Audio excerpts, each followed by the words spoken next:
கச்சத்தீவை மீட்போம் என்று கூறும் பாஜக அருணாச்சல விவகாரத்தில் பேசாதது ஏன் என நாம் தமிழர் கட்சியின் தலைமை ஒருங்கிணைப்பாளர் சீமான் கேள்வி எழுப்பியுள்ளார். சென்னை மயிலாப்பூரில் நடந்த தேர்தல் பரப்புரை பொதுக்கூட்டத்தில் பேசிய சீமான் இவ்வாறு பேசினார்.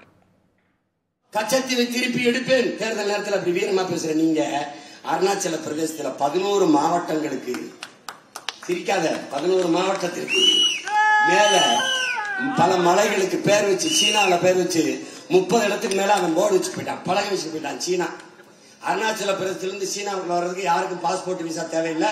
ஓ நாடு அருணாச்சலம் ஏ நாடு வாழ்ந்துட்டான். ஏன் அந்த வாய்ஸ் ஒண்ணு ஏன் அமைதியா இருக்கிய? ஆசாத் காஷ்மீரை மீட்போம், பாகிஸ்தான் ஆக்கிரமிப்பு காஷ்மீரை மீட்போம், கச்சத்தீவை மீட்போம், அருணாச்சல பிரதேசத்துக்கு ஒரு தடவை சொல்லுங்களேன். ஏன் உண்மைகளே ராணுவம் வச்சிருக்காங்க.